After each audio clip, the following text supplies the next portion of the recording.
මතක තියාගන්න මේක බුද්ධ වචනේ. ලෝකේ ඉෂ්ඨකාන්ත මනාප දුර්ලභ කරුණු පහක් තිබේ. කීයද තියෙන්නේ? පහක්.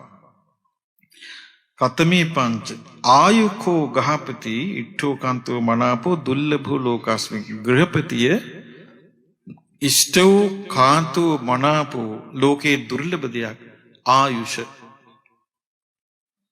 ඒ කියන්නේ අපි කවුරුත් ලෙඩක් දුකක් නැතිව දීර්ඝායුෂ ලබන්නට ආසයි.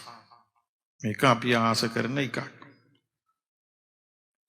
ඊළඟට බුදුරජාණන් වහන්සේ වදාලා වන්නෝ ඉට්ඨෝ කාන්තෝ මනාපෝ දුර්ලභෝ ලෝකස්මින්.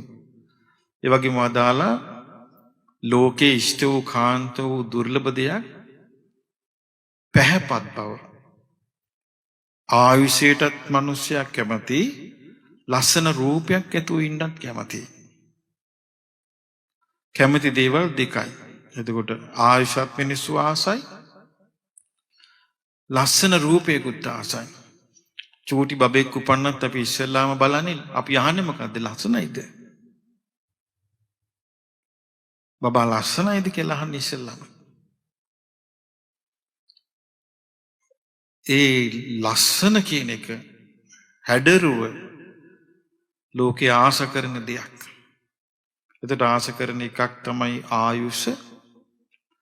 අනිත් ආස කරන දේ තමයි රූපවත් බව, හැඩරුව. සුඛං ඉත්තං කාන්තං මනාපං දුර්ලභං ලෝකස්මින්. ඊළඟට ආස කරන එකක් තමයි සැපසේ වාසය කිරීම. හොඳට කෑම බීම, ඉන්න තැන, යන්න ඉන්න වාහනය, ගෙයක් දොරක් වැටිලා ඉන්න, කාටවත් ණය නැතුව ඉන්න තියෙනවා නම් සැපසේ වාසය කිරීමක්. සැපසේ වාසය කිරීම ලෝකේ ඉෂ්ඨකාන්ත මනාප දුර්ලභ වූ දෙයක්. ඒ දුර්ලභයි කියන්නේ නෑ හැමෝටම නෑ. ලෝකේ දීර්ඝායුෂ හැමෝටම නෑ. ලස්සන රූපයක් ඇතුව සිටීම හැමෝටම නෑ. ඊළඟට සැපසේ වාසය කිරීම හැමෝටම නෑ. ඊළඟට තියෙනවා යසෝ ඉට්ඨෝ කාන්තෝ මනාපෝ දුර්ලභෝ ලෝකස්මින්. යසස කියන්නේ තමන් තනි වෙලා නැහැ. තමන්ට පිරිසක් ඉන්නවා. තමන්ට ඥාති පිරිසක් වේවා, යාළු මිත්‍රයන් වේවා, හිතවතුන් වේවා. තමන් තනි නොවි තමාත් එක්ක පිරිසක් ඉන්නවා. යසස කියන්නේ ඒකයි. තමන්ගේ අදහසත් එක්ක හිතවත් වෙච්ච පිරිසක් ඉන්නවා. යසස කියන වචනේත් එක්ක තියෙනවා කිට්ටුවෙන් යන එකක් කීර්තිය කියලා. තමාත් එක්ක පිරිසක් ඉන්නවා. නැත්තම් තමන් එක කවුරුත් නැහැ. එයාට යසස නැහැ. කෙනෙක් ඉන්නවා රූපي හරි අවලස්සනයි. එයාට වර්ණේ නැහැ. කෙනෙක් ඉන්නවා හරි මේ අසරණව ජීවත් වෙන්නේ. එයාට සැපේ නැහැ. එතකොට ලෝකේ ආශ කරන දේවල් තමයි ආයුෂ තිබීම, ලස්සන රූපයක් තිබීම, සැපසේ වාසය කිරීම, පරිවාර සම්පත් ඇතුව වාසය කිරීම. හතරවෙනි එක යසස. සග්ගා ඉත්තාකන්තා මනාපා දුර්ලභා ලෝකස්මි. ඊළඟ එක මරණින් මත්තේ සුගතියේ ඉපදීම. ආස කළ යුතු දේවල් පහයි ලෝකෙ තියෙන්නේ. එකක් තමයි ආයුෂ. ඊළඟ එක වර්ණය. වර්ණය කිව්වේ රුව, හැඩරුව. ඊළඟ එක සැපය. ඊළඟ එක යසස. යසස කිව්වේ කීර්තිය. එහෙම නැත්නම් යස පිරිවර, පරිවාර සම්පත්. ඊළඟ එක මරණින් මත්තේ සුගතිය ඉපදීම. බුදුරජාණන් වහන්සේ වදාලා ගෘහපතිය මේවා ලෝකේ ආස කරන කැමැති මනාප දේවල් හැබැයි දුර්ලභයි. මේ කියපු දේවල් ඔක්කොම දුර්ලභයි. ඉතින් බුදුරජාණන් වහන්සේ වදාලා මෙහිම ගෘහපතිය මේ කියන කරුණු පහ න ආයාචනා හේතුවා පත්තනා හේතුවා පටිලාභං වදාමි. මේවා කාගෙන්වත් ඉල්ලුවාට ලැබෙන්නේ නැහැ කිව්වා. ආයාචනා කරාට ලැබෙන්නේ නැහැ. න ආයාචනා හේතු. අපි දෙවියෙක් ළඟට ගිහිල්ලා ඉල්ලුවත්, බබෙක් ළඟට ගිහිල්ලා ඉල්ලුවත්, දේවාලයකින් ඉල්ලුවත්, බෝධියකින් ඉල්ලුවත්, චෛත්‍යකින් ඉල්ලුවත් අපිට මේවා ලැබෙන්නේ නැහැ. ඒ වගේම න පත්තනා හේතුවා ප්‍රාර්ථනා කර කර අනේ මට මේක ලැබේවා, අනේ මට මේක ලැබේවා කිව්වට ලැබෙන්නේ නැහැ කියන. මොනවද ලැබෙන්නේ නැති කරුණු පහ? න ආයාචනා හේතුවා පත්තනා හේතුවා පටිලාභං වදාමි. මේ එකක්වත් ලැබෙන්නේ නැහැ. ඒ කියන්නේ ප්‍රාර්ථනාවකින් ආයාචනාවකින් ලැබෙන ප්‍රතිලාභයක් නෙමෙයි කියනවා. ඊළඟට බුදුරජාණන් වහන්සේ වදාරා ආයාචනා හේතුවා පත්තනා හේතුවා පටිලාභෝ අභවිස්ස. යම් මේකින් මේ පහ ඉල්ල ඉන්නකොට හම්බ වෙනවා නම්, ප්‍රාර්ථනා කර කර ඉන්නකොට හම්බ වෙනවා නම් කොයිද කියන හායත කවරෙක් නම් කුමකින් පිරිහෙයිද කියලා අහනවා මේ ලෝකේ. ඇයි ඉල්ලන ඔක්කොටම මේවා හම්බ වෙනවා නම් කවරෙක් කුමකින් පිරිහෙයිද කියලා අහනවා. කොයිද කියන හායත කවරෙක් කුමකින් පිරිහෙයිද? එහෙනම් කවුරුත් පිරිහින්නේ නැහැනේ. ඔක්කොටම දීර්ඝායුෂ. ඔක්කොම නිකන් ඉටි රූපේ වගේ. ඔක්කොටම සල්ලි භාගේ හොඳට යන්න ඉන්න, කන්න බොන්න හොඳට තියෙනවා. අර ආයුෂ තියෙනවා කියන ලෙඩ දුක් නැහැ, නිරෝගී. ඔක්කොටම හැඩරුව තියෙනවා, දුටුවම වසී වෙනවා. ඊළඟ ඔක්කොටම සැප සම්පත් තියෙනවා. ඔක්කොටම පිරිවර ඉන්නවා. ඔක්කොම වැරලා දෙවියන් අතර යනවා. කොයිද කේන හායත කවරෙක් නම් මෙහි කුමකින් පිරිහියයිද? බුදුරජාණන් වහන්සේ වදාලා එතකොට ඊළඟට මෙහෙම. දැන් මේක කියන්නේ නිකන් කෙනෙකුට නෙමෙයි, සෝතාපන්න ඵලයට පත්වෙච්ච කෙනෙක්ට. ඇයි අනාථපිණ්ඩික සිටුතුමාට මේක කියන්න හේතුව? අනාථපිණ්ඩික සිටුතුමා ව්‍යාපාරිකයෙක්. එයා බොහෝ මිනිසුත් එක්ක වාසය කරනවා. සිටුතුමාගේ මාර්ගයෙන් මේ කාරණේ පොදු ජනයාට පැතිරෙනවා. මේ කාලේ වගේ නෙමෙයි පින්වත්නි. මේ කාලේ බණක් ඇහුවට පස්සේ වචනයයි දෙකයි මතක හිටින්නේ. එක්ක මොන හරි වැරදිච්ච බැනපු කෑල්ලක් මතක හිටිනවා. අන්න අරහතු බැන්නන්නේ. ඕන ඔය කෑල්ල අල්ලලා යනවා. එහෙම නැත්තම් කරපු විහිළු කෑල්ලක් මතක හිටිනවා. අරහඳුරු මෙහෙම කිව්වනේ. ඕක අරගෙන යනවා. එහෙම නැත්තම් ආපු එකක් මතක නැහැ නැගිටිනකට. ඒ කාලේ එහෙම නෙමෙයි. ඒ කාලේ මිනිස්සුන්ට කියපු දේ මේ මිනිස්සුන්ගේ හිතට වදිනවා. නිකන් අය නෙමෙයි. සෝතාපන්න වෙච්ච කෙනෙක්. ඒ කියන්නේ සෝතාපන්න වෙච්ච කෙනෙක් කියලා කියන්නේ තමන්ගේ ශාස්ත්‍රඥ වහන්සේ කෙරෙහි තියෙන පැහැදීම සම්මස්නහර යට විදගෙන ගිහිල්ලා යට මිදුළු වලට බැහැගෙන තියෙන එක. ශාස්ත්‍රඥ වහන්සේගේ වචනේ හිස් මොදුනින් පිළිගන්න කෙනෙක්. ඉතින් අනේපිඬු සිටුතුමා මේ බණ අහලා ගිහිල්ලා තමන්ගේ ව්‍යාපාර කටයුතු කරන අයට කියලා ඒ මිනිසුන්ට මේක පහදවන්න ඇති. ඉතින් බුදුරජාණන් වහන්සේ වදාලා නකෝ ගහපති අරහති ආර්ය ශාවකෝ ආයුං කාමෝ. එතකොට බුදුරජාණන් වහන්සේ වදාලා ආයුං කාමෝ ආර්ය ශාවකෝ. ගෘහපතියේ ආයුෂ කැමැති ආර්ය ශ්‍රාවකෙක් ඉන්නවා. දීර්ඝ ආයුෂ කැමැති කියන්නේ ලෙඩක් දුකක් නැතුව, කරදරයක් නැතුව, නිරෝගීකමෙන් යුක්තව සෑහෙන කල් එයා ජීවත් වෙන්න කැමැති ආර්ය ශ්‍රාවකෙක් ඉන්නවා. නකෝ ගහපති අරහති ආර්ය ශාවකෝ ආයුකාමෝ ආයුං ආචිතුං වා අභිනන්දිතුං වා ආයුස්සවා පිහිතුං. එතකොට ආර්ය ශ්‍රාවකෙක් ආයුෂ කැමැති කෙනෙක් ගැලපෙන්නේ නැහැ කියනවා. අනේ මට දීර්ඝායුෂ ලැබේවා කී ඉල්ලන එක. ඒක ගැලපෙන්නේ නැහැ කියනවා. අනේ මට ආයුෂ ලැබේවා, මට දීර්ඝායුෂ ලැබේවා, මට දීර්ඝායුෂ ලැබේවා කී මේ අනුන්ගෙන් ඉල්ලීමක් ගැලපෙන්නේ නැහැ කියනවා. එතකොට ආයුෂ කැමති වෙලා ඒ විදිහට ඉල්ලලා ආයුෂ ලබන්න ගැලපෙන්නේ නැහැ කියනවා. මොකද හේතුව? ආයුකාමේන ගහපති ආර්ය ශාවකේන ආයු සංවත්තනිකා පටිපදා පටිපජ්ජිතබ්බා. ආයුෂ කැමති ආර්ය ශ්‍රාවකයා ආයුෂ වැඩි වෙන ප්‍රතිපදාවක් පුරුදු කළ යුතුයි. ආයුෂ වැඩි වෙන ප්‍රතිපදාවක් පුරුදු කළ යුතුයි. ඒ ප්‍රතිපදාව පුරුදු කරාට පස්සේ සෝ ලාභී හෝති ආයුෂ දිබ්බස්සවා මානුසස්සවා.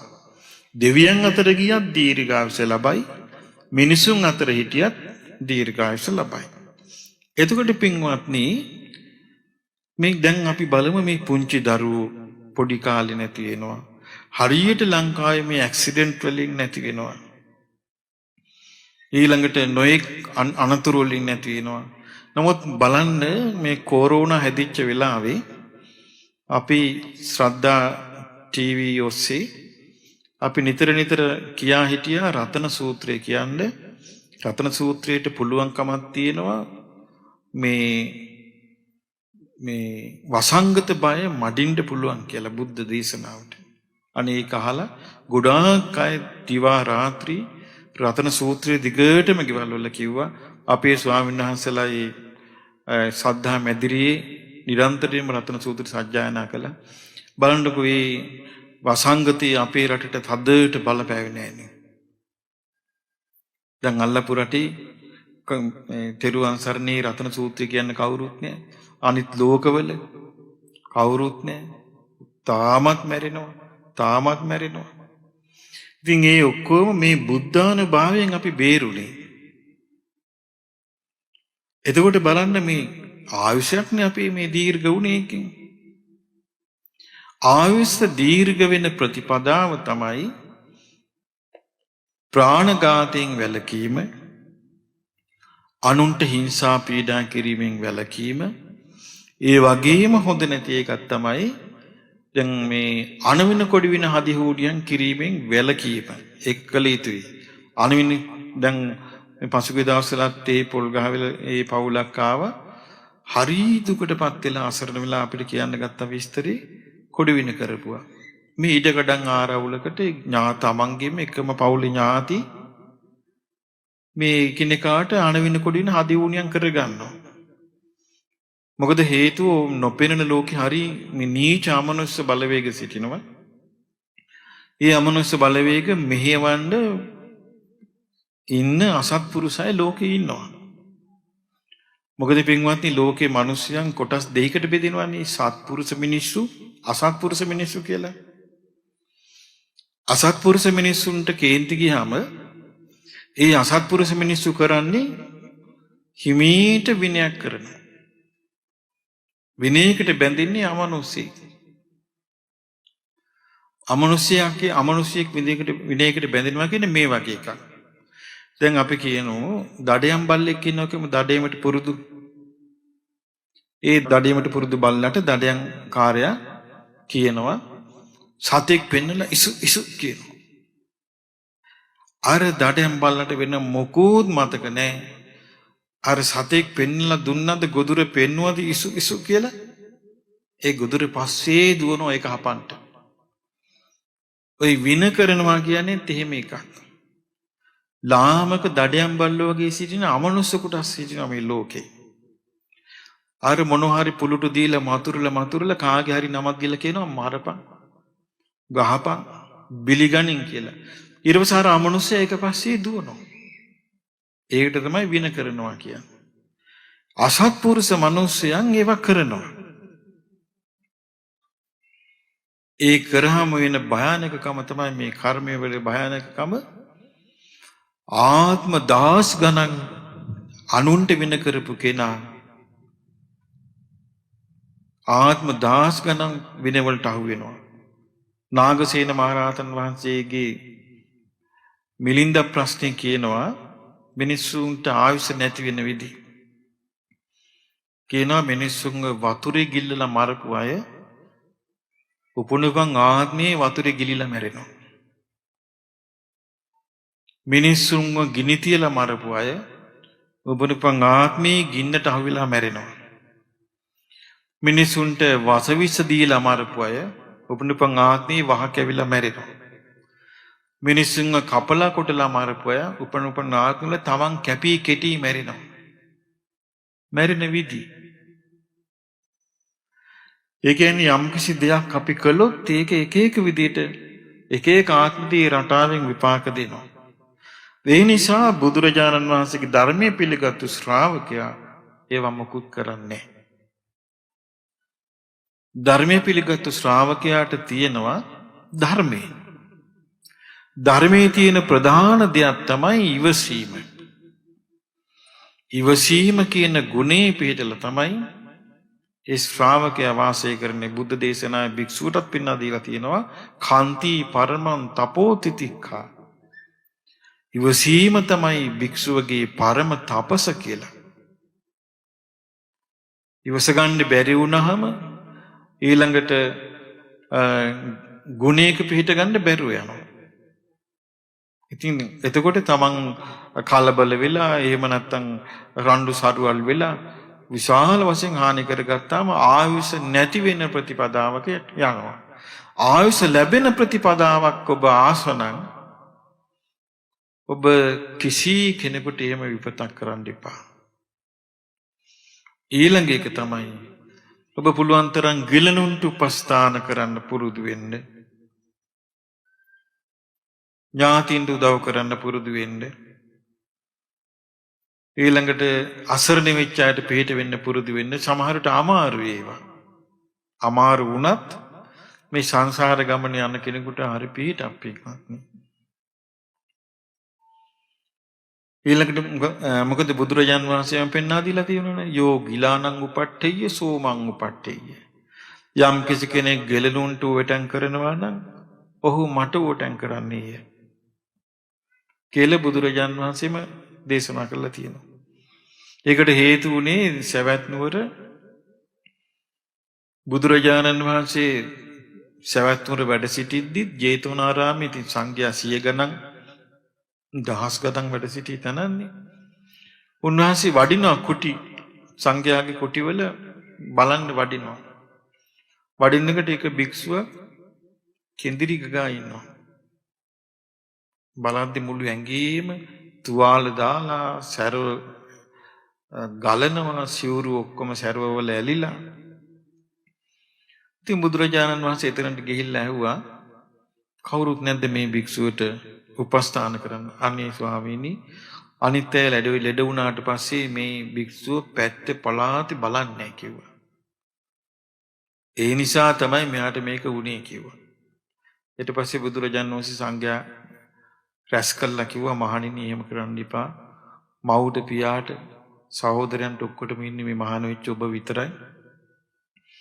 ඒ නිසා කවුරු හරි කෙනෙක් මට උපස්ථාන කරන්න කැමති නම් එයා ගෙලනුන්ට උපස්ථාන කරනවා කියලා උන්වහන්සේම උණු වතුර ගෙන්නගෙන රෙදි කෑල්ලක් තෙත මාතු කළා සිරුර පීදලා උන්වහන්සේව අර භික්ෂුන් වහන්සේව උණු පැන් වලින් සෝදලා තෙත මාතු කරලා ධර්ම දේශනා කළා. එතකොට බලන්න මේ දීර්ඝායුෂ ලැබෙන ප්‍රතිපදා. ඒකට ගොඩක් උදව් වෙන එකක් තමයි මේ ඊළඟ එක අපි කල්පනා කරන්න ඕනේ පිළිවෙල. අපි හිතන්න ඕන එකක් තියෙනවා ඒ තමයි අපි හැමදේම මේ විදිහට ඉන්නේ නැහැ. අපි මැරෙන අය. අපි මැරුණාම අපි අරන් යන්නේ මොනවාද? ඊළඟ ලෝකෙටත් අපි යන්න ඕනේ දීර්ඝායුෂ ලැබෙන ප්‍රතිපදාවක් අරගෙන. දැන් මේ බුදුරජාන් වහන්සේ වදාලා මේ ප්‍රතිපදාව කොහොමද කියලා දීර්ඝායුෂ ලැබෙන ප්‍රතිපදාවක හිටියෝ සෝලාභී හෝති ආයුෂ දිබ්බස්සවා මානුසස්සවා. ආයුෂ ලබනවා දිව්‍ය ලෝකෙ ගියත් දීර්ඝායුෂ ලැබෙනවා. මානුෂ ලෝකෙ දීර්ඝායුෂ ලැබෙනවා. පින්වත්නි විපස්සී කියලා බුදුරජාණන් වහන්සේ පහළ වුණා.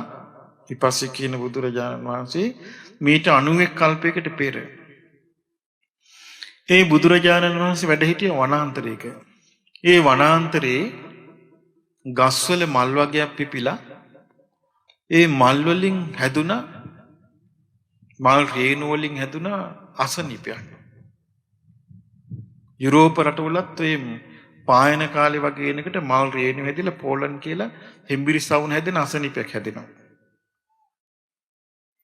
එතකොට ඒ වගේ මේ කැලේ ඉඳෙද්දි හැදුනා. ඒ බුදුරජාණන් වහන්සේට රහතන් වහන්සේලාට සංඝ පිරිසට ඒ කාලේ හිටිය වෙද මහත්තයෙක්.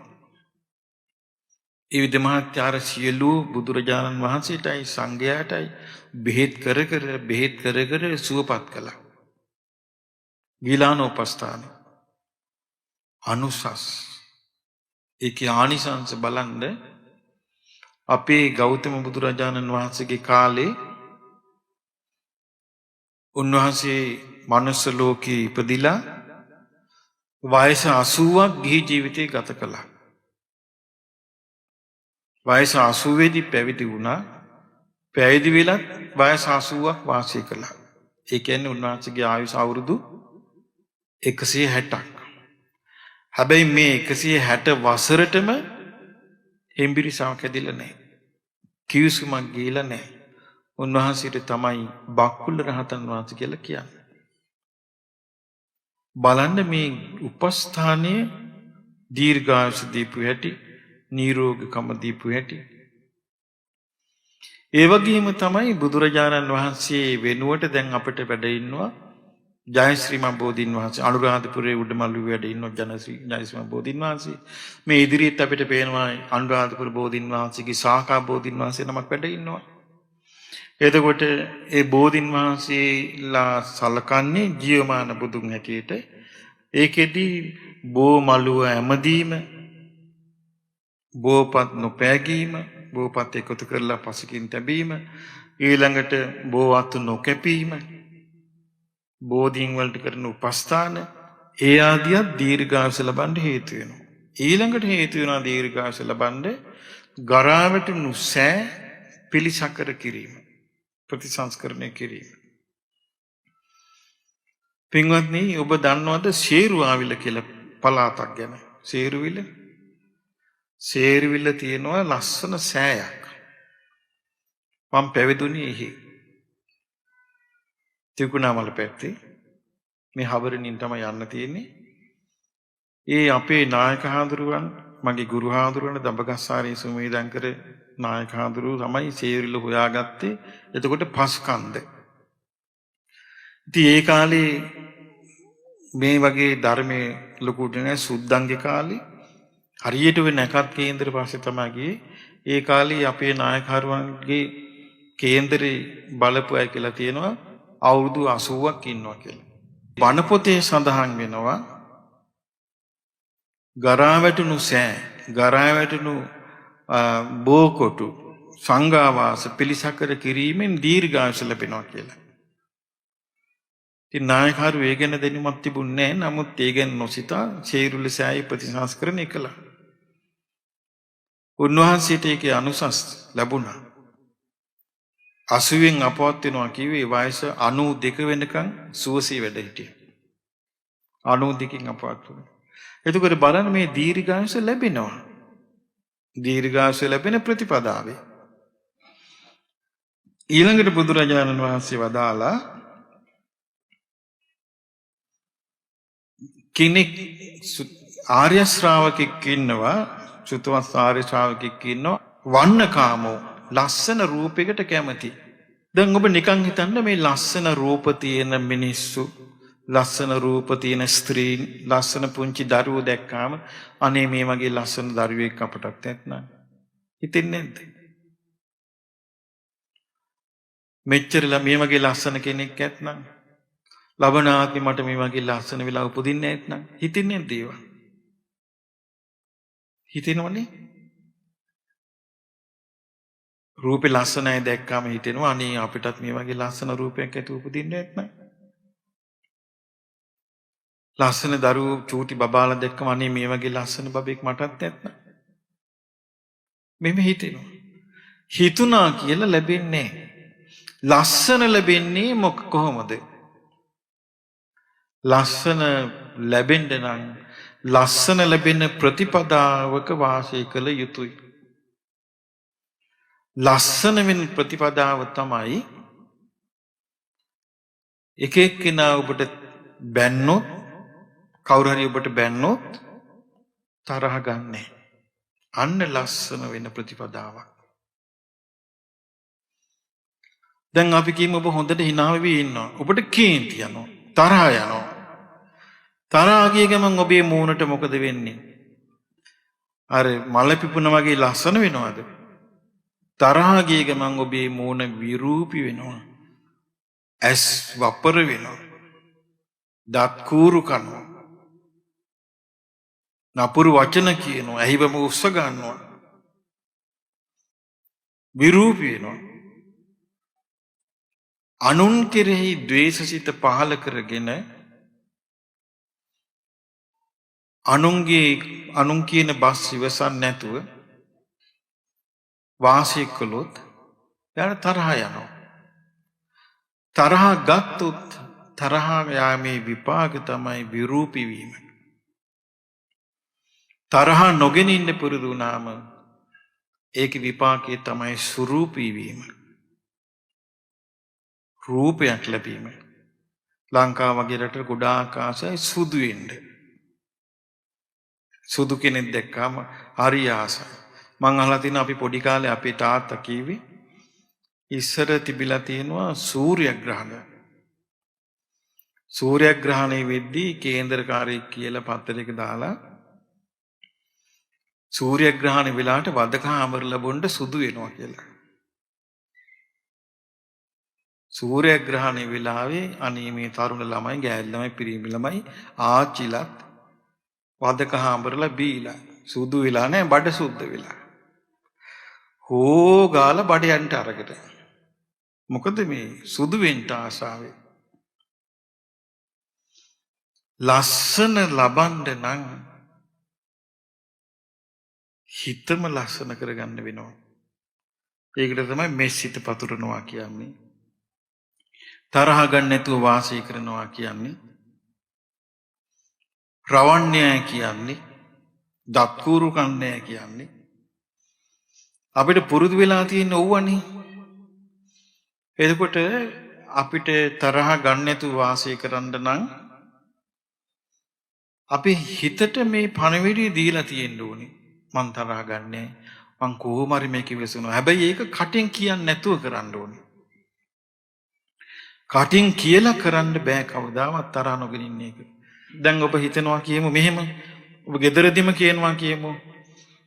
ඔන්න දරුවනි නැත්තම් ගෙදර කට්ටිය ටික ඔන්න මම මේ සුමානේ තරහ ගන්න නැතුව ඉන්නවා. බලන්න ඔයාලා මොනවා කිව්වොත් මං කේන්ති ගන්න නැහැ කියලා ඉන්නවා කියමු. තිබුණාට වඩා ප්‍රශ්න එනවා. තරහ ඇවිස්සෙන්න මොනවා හරි වෙනවා. තරහ ගන්න නැහැ කියන්නේ ගුණ ධර්මයක්. ගුණ ධර්මයක් පුරුදු කරනවා නම් කටින් එළියට දාන්න එපා. ඒක තමයි ගුණ ධර්මයේ රකින්න රහස. ඒක වටිනා එකක්. දැන් අපි කියමු ඔබ ළඟ තියෙනවා දියමන්ති අල්ලපු වටිනා මාලයක්. ඔබ ඕක ගිහිල්ලා ජනේලෙ එල්ලනවද?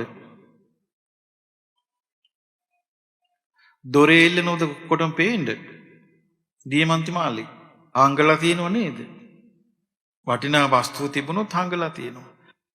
ඒ වගේ ඔබට තරහ ගන්න නැතුව ඉන්න ඕන නම් ඔබ තියෙන්නේ බුදුරජාණන් වහන්සේට වන්දනා කරලා පිළිමහසේ නම ළඟ නැත්නම් සෑය ළඟ බෝධිය ළඟ වන්දනා කරලා කියා හිටින්නේ ස්වාමීනි භාග්‍යතුන් වහන්සේ මම තරහ නැති සිතක් මෛත්‍රී සාගත සිතින් වාසය කරන්නේ මම අදිෂ්ඨාන කරගන්නවා කියලා හිතින් හිතන්න. කටින් කියන්න එපා. ඊට පස්සේ හිතට දෙන්න මම තරහ නොගෙන වාසය කරනවා, තරහ නොගෙන වාසය කරනවා, තරහ නොගෙන වාසය කරලා හිතට දෙන්න පණිවිඩය. තරහ යන කරුණු එනකොට අර හිතට දීපු පණිවිඩය ක්‍රියාත්මක වෙනවා. අපි සාමාන්‍යයෙන් ඒකට කියන්නේ යටිහිත කියලා අපි කියන්නේ. හිතට දුන්නාම ඒක ක්‍රියාත්මක වෙනවා. අපි හිතට මොකොත් දීලා නැත්තම් ඔහේ ඇවිස්සලා යනවා.